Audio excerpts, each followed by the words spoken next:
എനിക്ക് വെള്ളത്തിന്റെ അടുത്ത് വേണം, അത് മാത്രമാണ് എന്റെ ഒരു കണ്ടീഷൻ. ഇവിടെ വെള്ളമുണ്ട്. ടെന്റ് ഇടുമ്പോ നമ്മള് ചിരിഞ്ഞു കൊടുക്കുവോ? നമ്മൾ ഉരുണ്ടു പോലെ.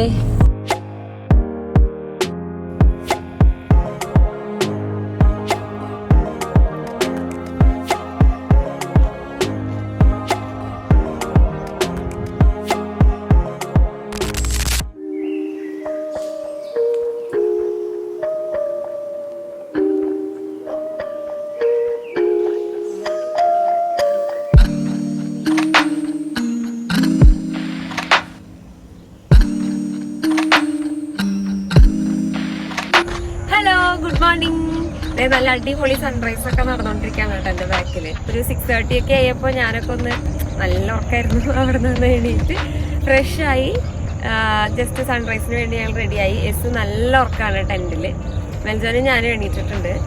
ഇനി എസുവിനെ എണീപ്പിക്കണം. സൺറൈസ് ഒക്കെ ഞങ്ങൾ കണ്ടു കഴിഞ്ഞു. നമ്മളിപ്പോ ഉള്ളത് എവിടെയാന്ന് ഞാൻ പറഞ്ഞില്ലല്ലോ. നമ്മളിപ്പോ ഉള്ളത് കുദ്ര ലേക്സിലാണ്. അൽ കുദ്ര ലേക്സ്. ഇത് ഒരു മാൻമെയ്ഡ് ആയിട്ടുള്ള ലേക്കാണ്. ഇവിടെ അടുത്ത് തന്നെയാണ് ലവ് ലേക്ക് എന്ന് പറഞ്ഞിട്ട്, അതും മാൻമെയ്ഡ് തന്നെയാണ്. ഒരു ഹാർട്ടിന്റെ ഷേപ്പിലൊക്കെ ആയിട്ടുള്ള ഒരു ലേക്കാണ്. അപ്പൊ നമ്മൾ ബ്രേക്ക്ഫാസ്റ്റ് ഒക്കെ കഴിച്ചു കഴിഞ്ഞാൽ അത് കാണാം. അപ്പൊ കുദ്ര ലേക്കും ഇവിടുത്തെ ഓവർനൈറ്റ് ക്യാമ്പിങ്ങും ടെന്റ് ഒക്കെ സെറ്റ് ചെയ്യലും ഞങ്ങളുടെ ബാക്കി വിശേഷങ്ങളൊക്കെ ഉള്ള പുതിയൊരു വീഡിയോയിലേക്ക് എല്ലാവർക്കും സ്വാഗതം. ഞങ്ങൾ ആക്ച്വലി വന്നത് ഇന്നലെ രാത്രിയാണ് ഇവിടെ വന്നത്. ഓവർനൈറ്റ് ക്യാമ്പിംഗ് ആയിരുന്നു. ഇന്നലെ രാത്രി നമ്മൾ ഫുഡൊക്കെ പാക്ക് ചെയ്ത് വന്നിട്ട് ഇവിടെ ഒരു ചെറിയ ടെന്റൊക്കെ സെറ്റ് ചെയ്ത് നല്ല സ്കൈ ആയിരുന്നു. ഇന്നലെ നമ്മളിങ്ങനെ ചെയറിൽ ഇതിങ്ങനെ മേലോട്ട് നോക്കിയിരിക്കാൻ നല്ല രസമായിരുന്നു.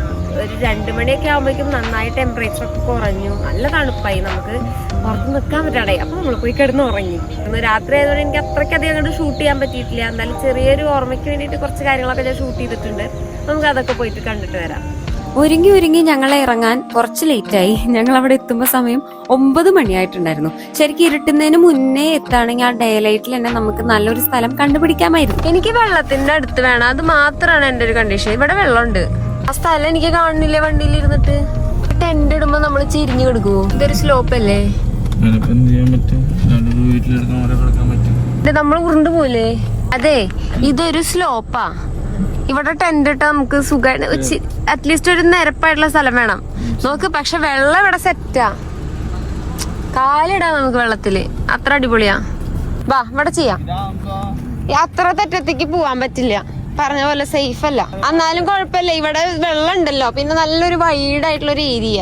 റോട്ടൊന്നും അതില്ല. പിന്നെ ചുറ്റിനും അവിടെ ഇവിടെ ഒക്കെ ആൾക്കാരുണ്ട്. കുറച്ചൊക്കെ നല്ല സ്പോട്ടായിട്ട് എനിക്ക് തോന്നി. അപ്പൊ ഇത് മതി.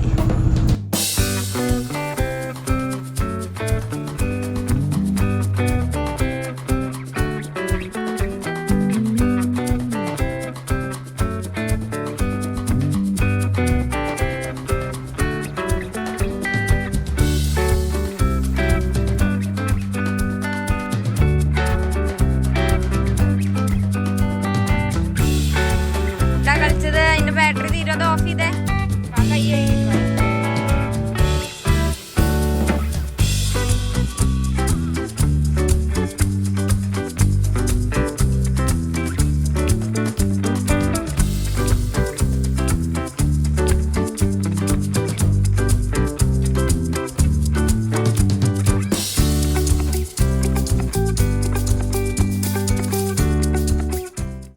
അപ്പൊ നമുക്കിനി യസുവിനെ പോയി എണീപ്പിക്കാം. ബ്രേക്ക്ഫാസ്റ്റും പരിപാടിയൊക്കെ ഉണ്ടാക്കാൻ തുടങ്ങാം. അങ്ങനെ യസുവിനൊക്കെ എണീപ്പിച്ചിട്ട് ഞങ്ങൾ പതുക്കെ ബ്രേക്ക്ഫാസ്റ്റ് പരിപാടിയിലേക്ക് കടന്നു. ആദ്യം തന്നെ നമ്മളൊരു കോഫി ഉണ്ടാക്കി കയ്യിലുണ്ടായിരുന്ന സ്നാക്സും കൂട്ടി കഴിച്ചു. യസു ഇന്നലെ വന്നപ്പോ തൊട്ട് ഈ ട്രക്കിൽ മണ്ണ് നിറയ്ക്കുന്നു, ട്രക്ക് പൊക്കുന്നു, മണ്ണ് പോകുന്നു. ഇത് തന്നെ റിപ്പീറ്റാണ്.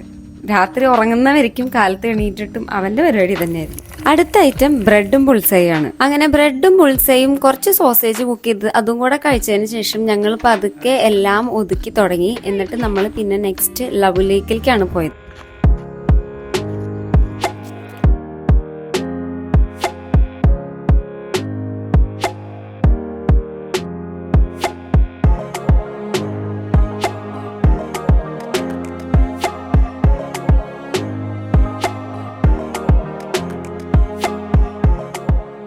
സൺറൈസിനായിട്ട് നമ്മൾ കാലത്ത് എണീറ്റ് നോക്കുമ്പോൾ രാത്രി ഉണ്ടായിരുന്നതിന്റെ പകുതി ആൾക്കാരെ മോർണിംഗിൽ അവിടെ ഉണ്ടായിരുന്നുള്ളൂ. സൺറൈസ് കഴിഞ്ഞതോടുകൂടി നമുക്ക് കാണാവുന്ന ദൂരത്തുണ്ടായിരുന്ന എല്ലാവരും തന്നെ പോയിട്ടുണ്ടായിരുന്നു. നമ്മൾ ബ്രേക്ക്ഫാസ്റ്റ് കൂടെ കഴിക്കാൻ നിന്നുകൊണ്ട് നമ്മളായിരുന്നു അവിടുന്ന് ഏറ്റവും ലാസ്റ്റ് പോകുന്നത്.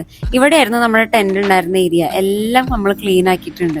അടുത്തത് നമ്മൾ പോണത് നേരത്തെ പറഞ്ഞ പോലെ ലവ് ലേക്കിലേക്കാണ്. ഈ ലവ് ലേക്കില് നല്ല കളർഫുൾ ആയിട്ടുള്ള മീനുകൾ ഉണ്ട്. അപ്പൊ ക്യാമ്പിങ്ങിന് വരുമ്പോ തന്നെ ഞാൻ യെസുവിന് പ്രോമിസ് ചെയ്തിട്ടുണ്ടായിരുന്നു വലിയ മീനുകളെ കാണിച്ചു തരാമെന്ന്. അവനെ മീനിനെ കാണിക്കാൻ വേണ്ടിയിട്ടാണ് ഞങ്ങൾ ലവ് ലേക്ക് പോയത്. നമ്മൾ ക്യാമ്പ് ചെയ്ത ഏരിയയിൽ നിന്ന് ലവ് ലേക്കിലേക്ക് ഓൾമോസ്റ്റ് 20 to 30 minutes ഡ്രൈവ് ഉണ്ടായിരുന്നു. പോകുന്ന വഴിക്ക് സൈഡിലായിട്ട് ഫുള്ളി ആർട്ടിഫിഷ്യൽ ലേക്ക് തന്നെയാണ്. അതിലൊരു ഏരിയയിൽ കുറെ ഫ്ലെമിംഗോസ് ഉണ്ടായിരുന്നു. അപ്പൊ നമ്മൾ ജസ്റ്റ് ഒന്ന് സ്റ്റോപ്പ് ചെയ്ത് അതൊന്ന് കണ്ട് ആസ്വദിച്ചിട്ടാണ് പിന്നെ യാത്ര കണ്ടിന്യൂ ചെയ്തത്. ഫ്ലെമിംഗോ ലേക്കിന്റെ അടുത്തായിട്ട് ക്യാമ്പിങ്ങിന് വന്ന കുറെ പേരൊന്നും പോയിട്ടില്ല. കുറെ ടെന്റുകൾ ഓൺ ദ വേ ഞങ്ങൾ കണ്ടിരുന്നു. ക്യാമ്പിങ്ങിന് വരുന്ന സമയത്ത് നമ്മൾ വിചാരിച്ചത് ഈ ലേക്കിനോട് ചേർന്ന് ഇടയ്ക്കിടയ്ക്കായിട്ട് വാഷ്റൂംസ് ഉണ്ടാവുന്നതാണ്. പക്ഷെ രാത്രി വാഷ്റൂം തപ്പി നമ്മൾ ഓൾമോസ്റ്റ് ലവ് ലേക്ക് വരെ വരേണ്ടി വന്നു. അതിന്റെ ഇടയ്ക്ക് ഒന്നും വാഷ്റൂംസ് കണ്ടുപിടിക്കാൻ പറ്റിയില്ല. ഇപ്പൊ കാലത്ത് നോക്കുമ്പോ ഓൾമോസ്റ്റ് എല്ലാ ടെന്റിനോട് ചേർന്നിട്ട് ഒരു പോർട്ടബിൾ ടോയ്ലറ്റ് ആണ് കണ്ടത്. അറ്റ് ലാസ്റ്റ് നമ്മള് ലവ് ലേക്ക് എത്തിയിരിക്കുകയാണ്. സമയം ഓൾമോസ്റ്റ് രാവിലെ 10-10:30 ആയിട്ടുണ്ടായിരുന്നു. ക്യാമ്പിങ്ങിന് വന്ന ഒരുവിധം എല്ലാവരും തിരിച്ചു പോയിട്ടുണ്ടായിരുന്നു. അതുകൊണ്ട് വലിയ തിരക്കൊന്നും ഉണ്ടായിരുന്നില്ല. പക്ഷെ ഈ ഒരു ടൈം ആയപ്പോഴേക്കും വെയിലൊക്കെ അത്യാവശ്യം സ്ട്രോങ് ആയിരുന്നു. നമുക്ക് അത്ര കംഫർട്ടബിൾ ആയിരുന്നില്ല അവിടെ കുറെ നേരം നിൽക്കാന്നുള്ളത്. അതുകൊണ്ട് പെട്ടെന്ന് തന്നെ യേസുവിന് ഫിഷിനൊക്കെ കാണിച്ചു കൊടുത്ത് ഞങ്ങൾ അവിടെ നിന്ന് സ്ഥലം വിട്ടു. ഞാൻ ലവ് ലേക്കിൽ വന്നിട്ട് എനിക്ക് ഒരു 3-4 കൊല്ലമായിട്ടുണ്ടാവും. യെസു അതിന്റെ ശേഷം ഞങ്ങൾ വന്നിട്ടില്ല ലവ് ലേക്കിൽ. അപ്പൊ മുന്നേ ലവ് ലേക്ക് വരുമ്പോ എനിക്ക് ഒരു ഔട്ട്ലെറ്റ് മാളോ അങ്ങനെ എന്തോ ഉണ്ട്, അല്ലെങ്കിൽ പിന്നെ പെട്രോൾ പമ്പ്. അത് വിട്ട് കഴിച്ചു കഴിഞ്ഞാൽ പിന്നെ നമുക്ക് എന്തെങ്കിലും ഫുഡ് വാങ്ങിക്കാനോ ഒന്നിനും ഒരു ഓപ്ഷൻ ഇല്ല. പിന്നെ ഇവിടെ എത്തണം, ഫുഡ് എപ്പോഴും കിട്ടില്ല. പക്ഷെ ഇപ്പൊ അവിടെ വന്നപ്പോ ഇത് എന്നാ സ്റ്റാർട്ട് ചെയ്തതെന്ന് എനിക്കറിയില്ല. പക്ഷെ ഇവിടെ ഒരു കഫേ, ഇവിടെ മാത്രല്ല വരുന്ന വഴിക്ക് ഇടയ്ക്കിടയ്ക്ക് ഓരോ കഫേകൾ കണ്ടു. അപ്പൊ നമുക്ക് ഫുഡ് വാങ്ങിക്കാനോ എന്തെങ്കിലും അത്യാവശ്യത്തിന് വാങ്ങിക്കാനോ ഒക്കെ സൗകര്യം, വെള്ളം വാങ്ങിക്കാനും ക്യാമ്പിങ്ങിന്റെ സാധനങ്ങളൊക്കെ ഉണ്ട് ഇവിടെ. നമ്മൾ പോകുമ്പോ കണ്ട ലേക്കിന്റെ ചെറിയൊരു ഏരിയ ആണിത്. എന്തോ മെയിന്റനൻസ് വർക്കിന് വേണ്ടിയിട്ട് അവര് വെള്ളം എല്ലാം മാറ്റിയിട്ടുണ്ടായിരുന്നു.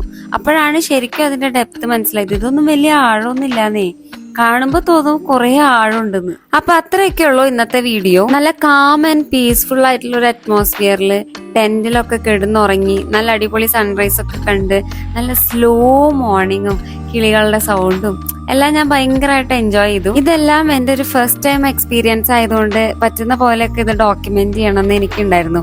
അങ്ങനെയാണ് ഈ വീഡിയോ ഉണ്ടായത്. അപ്പൊ അടുത്തൊരു നല്ല വീഡിയോ ആയിട്ട് കാണാം. Bye from Disna.